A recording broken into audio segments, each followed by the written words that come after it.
బంగారం, బ్యాంకులు, ఇతర ప్రైవేటు సంస్థల్లో ఉన్న విడిపించి కొనబడును. కొమ్మూరి గోల్డ్, ఆంధ్ర మరియు తెలంగాణ. నమస్తే, వెల్కమ్ టు అవర్ ఛానల్. నేను పద్మిని. ప్రస్తుతంతో పాటు ప్రముఖ ఆధ్యాత్మికవేత్త, వాస్తు జ్యోతిష పండితులు, లలిత ఉపాసకులు, వాస్తు జ్యోతిష శిక్షణ నిపుణులు బ్రహ్మశ్రీ నానాజీ పట్నాయక్ గారు మనతో పాటు ఉన్నారు. మాట్లాడదాం. సార్ నమస్తే. సార్ శ్రీమాత్రే నమః.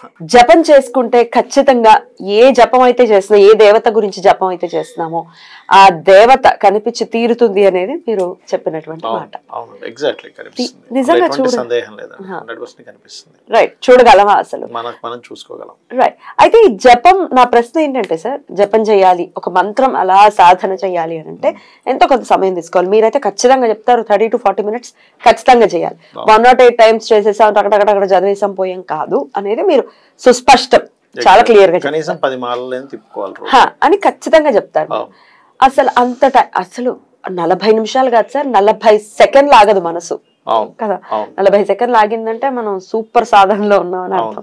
కూర్చోగానే మొదలు థాట్స్, ఇది అది, కొంతమందికి అయితే ఇంకొంచెం ముందుకెళ్ళి థాట్స్ రావటం కానీ, వాళ్ళని వీళ్ళని తిట్టుకోవడం కానీ, లేకపోతే ఏవేవో కనిపించడం, కళ్ళు మూసుకుంటే ఏవేవో కనిపించడం, ఇవన్నీ జరుగుతాయి సార్. మరి ఇంత చండాలమైన ఆలోచనలు చేస్తూ ఉంటే దేవత ఎక్కడి నుంచి కనబడుతుంది? ఎలా సాధన ఎలా చేయాలి? ఫస్ట్ ఆఫ్ ఆల్ మీరు గురువు గారి దగ్గర మంత్రం తీసుకున్నప్పుడు 3 రోజుల పాటు మీరు నిద్రపోతున్నా నడుస్తున్నా పక్కనగా నిద్రపోయినప్పుడు మీ పక్కనే దేవతలు మిమ్మల్ని లేపుతుంది.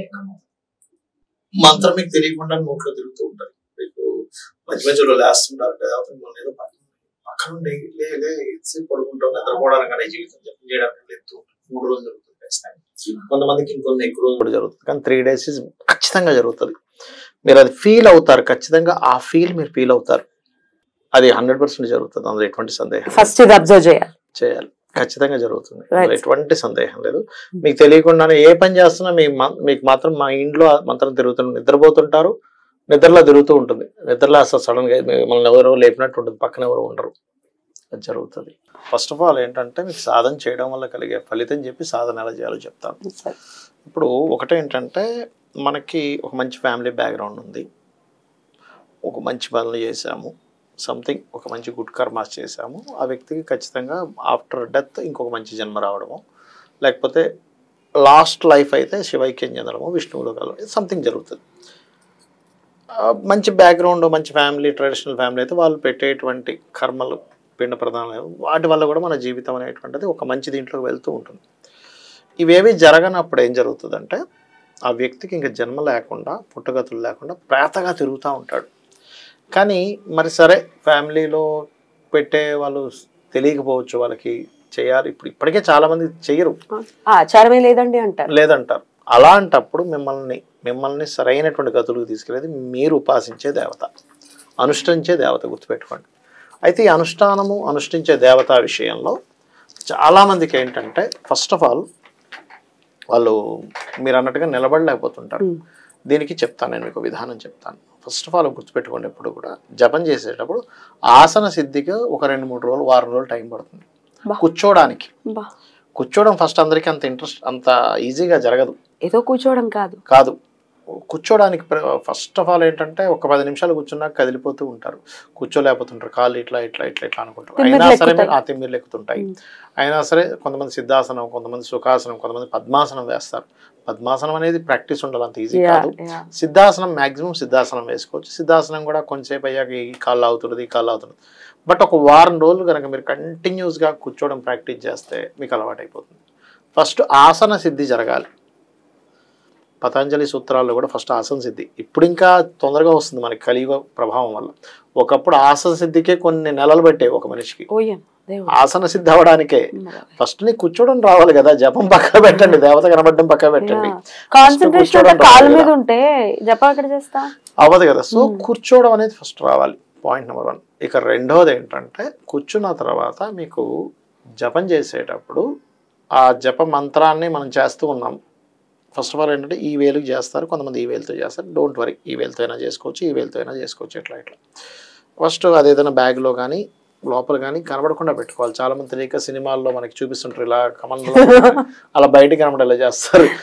అలా అస్సలు చేయకూడదు. ఎందుకంటే మనకి చుట్టూ మన తెలియకుండానే పుట్టగతులు లేనటువంటి కొన్ని ప్రేతలు ఉంటాయి. అవి వచ్చి ఆ జప ఫలితాన్ని తీసేసుకుంటాయి, తినేస్తుంటాయి. అవి యాక్చువల్గా చాలా మంది తెలియదు.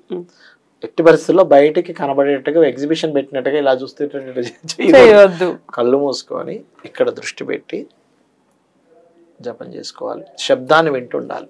జప మంత్ర శబ్దం మీ చెవులకు వినిపిస్తుండాలి.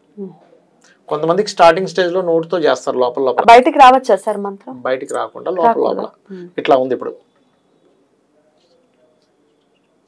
ఇట్లా అనుకుంటూ ఉండొచ్చు. ఓకే, అలా చేస్తూ చేస్తూ చేస్తూ చేస్తూ కొన్ని రోజులకి మనసుతో చేయడం స్టార్ట్ అవుతుంది.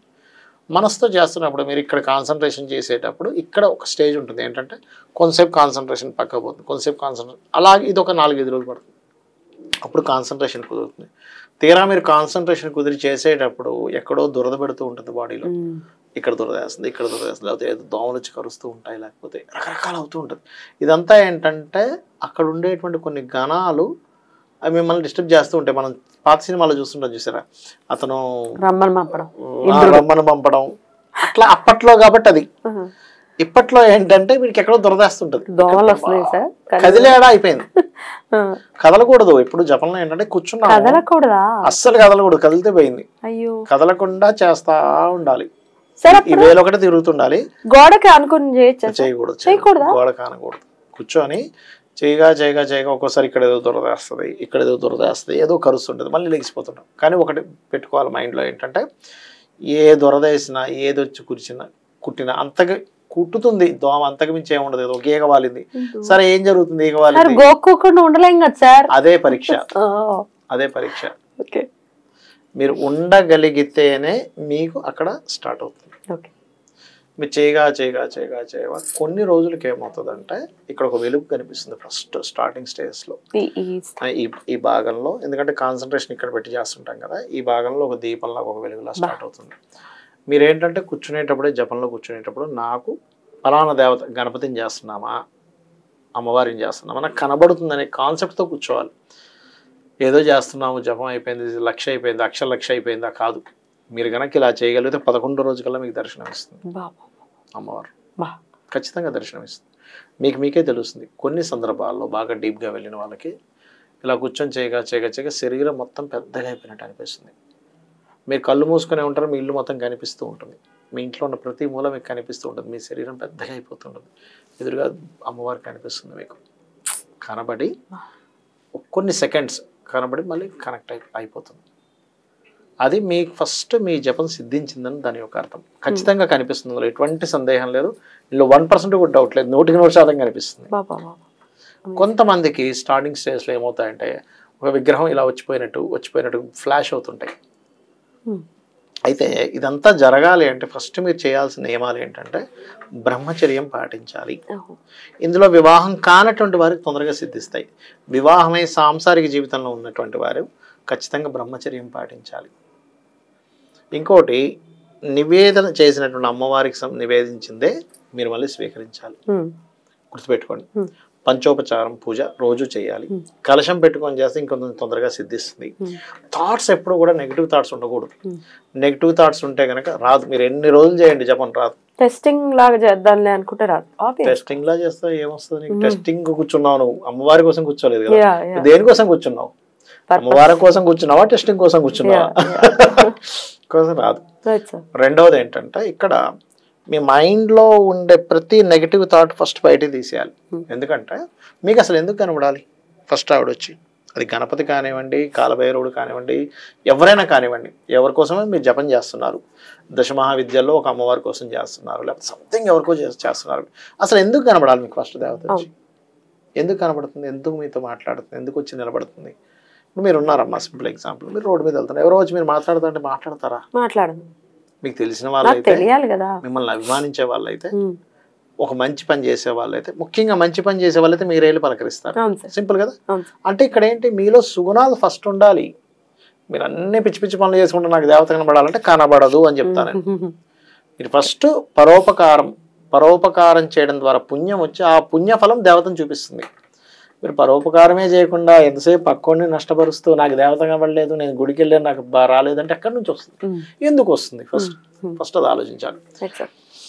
మీలో సాత్విక గుణం పెరగాలి. ఫస్ట్ సాత్విక గుణం ఎంత పెరిగితే దేవత తొందరగా కనబడుతుంది. సాత్విక గుణం పెరగకుండా అంటే ఇక్కడ మళ్ళీ బాధ్యతలు వేరు. మీరు ఒక ఆఫీస్ నడిపిస్తున్నారు, అక్కడుండే బాధ్యత వేరు. మీరు ఒక్కసారి ఇది మీకు అర్థం అవ్వాలంటే భగవద్గీత మీకు అర్థం అవ్వాలి. ఫస్ట్ కృష్ణుడు చాలా స్పష్టంగా చెప్పాడు, నీ ధర్మం నువ్వు యుద్ధం చేయి. అంతేగాని అమ్మో సాత్వికంగా ఉండాలి, నువ్వు బాణం వేసుకునేస్తే వాడు చచ్చిపోతాడు, వాడు చంపేయడం నీకు అసలు శ్రేష్టం అనలేదు అక్కడ. నీ ధర్మం యుద్ధం చేయడం, యుద్ధం చేయి. నీ ధర్మం ఏదుందో నీ ధర్మాన్ని నువ్వు చేస్తూ వెళ్ళు. కానీ అనవసరమైన విషయాల్లో క్రోధంగా ఎవరినేమి అనకూడదు. ఆఫీస్ నడిపిస్తున్నాం, ఒక పెద్ద ఫ్యాక్టరీ నడిపిస్తున్నాం, ఆ బాబు ఏంటి పని చేయండి లేకపోతే మనకి ఇంత నష్టం వస్తుంది కదా, స్ట్రిక్ట్ గా చెప్పడం వేరు. పర్సనల్ గ్రడ్జెస్ ఉండకూడదు జపం చేసే వ్యక్తికి. పర్సనల్ గ్రడ్జెస్ ఉంటే ఏమవుతుంది అంటే చెప్తాను చూడండి. ఈ దేవత ఏం చేస్తుందంటే విపరీతంగా ఒకవేళ జపం చేశాడు అనుకోండి, ఈ దేవత వాడి మీద చూపిస్తుంటది ప్రభావం. దీనివల్ల నువ్వు ధర్మంగా ఉన్నప్పుడు వేరు, అధర్మంగా నువ్వు ఏదో చేసి వాడేదో నీ మీద చేస్తున్నప్పుడు మళ్ళీ నీకు దోషం వస్తుంది. అక్కడ కొన్ని ఉగ్ర రూపాలు చేస్తుంటారు కొంతమంది, అక్కడ ఇబ్బంది వస్తూ ఉంటుంది. అది మెయిన్గా గుర్తుపెట్టుకోవాలి. ఇంకోటి ఏంటంటే, ఒకటి మీరు జపం చేసేటప్పుడు ఒక అమ్మవారిని చేస్తే మాతృభావంతో చేయాలి. తల్లి ఆ జపం చేసేటప్పుడు ఏంటంటే అమ్మ జగన్మాత, అమ్మని ఎలా పిలుస్తామో అమ్మని పిలిచినట్టుగా చేయాలి. అమ్మని పిలిచినట్టుగా చేస్తేనే వస్తుంది. ఏదో జపం చేస్తాం రాదు. అమ్మని పిలిచినట్టుగా ఒక పురుష దేవతలను చేసేటప్పుడు వెంకటేశ్వరును లేకపోతే పలానా విష్ణువును నరసింహస్వామిని ఏదో చేస్తుంటాం కదా, అది చేసేటప్పుడు ఒక సొంత తండ్రిని పిలిచిన ఫీలింగ్తో చేయాలి. మీకు కళ్ళు మూసుకుని ఇలా ఉన్నప్పుడు ఇక్కడ ఏదైతే ఉందో ఈ భాగంలో దీని అవతల దేవత ఉంటుందమ్మా ఖచ్చితంగా. మీరు పూజ చేసేటప్పుడు జపం చేసేటప్పుడు ఖచ్చితంగా అక్కడ ఉంటుంది దేవత. మీరు ఇచ్చే ధూప దీప నైవేద్యాలు ఏవైతే ఉంటాయో, పుష్పం పత్రం ఫలం ఇవి ఏవైతే ఉంటాయో ఇవన్నీ ఖచ్చితంగా ఆవిడ వచ్చి తీసుకుంటుంది అనే ఫీలింగ్ తో మీరు ఇవ్వాలి. అక్కడ ఖచ్చితంగా వస్తుంది, మీకు కనబడుతుంది. కాకపోతే నేను చెప్పినట్టుగా ఇవన్నీ అలవడాలి. మీలో ఎంత ప్యూరిటీ పెరిగితే అప్పుడు కనిపిస్తుంది, అదర్వైజ్ కనబడదు. క్లియర్. చాలా బ్యూటిఫుల్ గా ఎక్స్ప్లెయిన్ చేశారు సార్. ముందు ఈ బేసిక్ పాయింట్స్ తెలుసుకుంటే మేము మంత్రం చేస్తాం మాకు సిద్ధించట్లేదు కాదు. ఇంకా బోల్డ్ అని సెట్ ఆఫ్ రూల్స్ ఉన్నాయి, ఆ రూల్స్ ని ఫాలో చేయాలి. అయితే ఇక్కడ ఏంటంటే ఎవరి ద్వారా తీసుకుంటున్నాం ఇస్ ఆల్సో మోస్ట్ ఇంపార్టెంట్. గురువు బాగా సిద్ధించినటువంటి గురువు ఉన్నారు, వాళ్ళ దగ్గర తీసుకుంటే నేను 1 డేలో సిద్ధించిన చూసాను, 1 డేలో దేవత దర్శనం అయినా చూసా, 11 days అయినా చూసా. కొంతమంది సంవత్సరాలు చేసినా సరే అవ్వట్లేదు. అక్కడ కారణం ఏంటంటే గురువు తప్పు ఉండదు. ఒక్కోసారి వీళ్ళ తప్పిదాలు. ఇప్పుడు నేను చెప్పాను చూసాను, ప్యూరిటీ లేకపోవడం. ఎందుకంటే ధర్మానికి ధర్మాధ్యక్ష, ధనాధ్యక్ష, ధన ధాన్య వివర్ధిని. ధర్మానికి అధ్యక్షురాలు విప్రరూప, విప్రప్రియ, లలితహాసనామాలు వస్తుంటాయి. అంటే ఏమిటి, నీలో ఉండే మంచి క్వాలిటీకి అది కనెక్ట్ అవుద్ది. నీలో ఉండే క్వాలిటీ రకరకాల ఆలోచనలు, వాడు ఇట్లా చేసాడు, వాడి మీద రివెంజ్లు, ఇవి అవి రకరకాలు పెట్టుకుంటే మీకు రాదు. మీరు జీవితాంతం కాదు, ఒక 10 జన్మలు జపం చేసినా రాదు. ఈ విషయాలు తెలుసుకోవాలి. Beautiful sir, beautiful. ఎవరికి వారు దేవతా దర్శనం చేసుకోవచ్చు. ఎందుకంటే దర్శనం ఒకసారి జరిగి మీకు ఆ లైఫ్ స్టార్ట్ అయితే సాధనలోకి తెచ్చుకోవాలి మన వాళ్ళని మనస్ఫూర్తిగా కోరుకుంటూ కృతజ్ఞతలు సార్. నమస్తే. శ్రీమాత్రే నమః.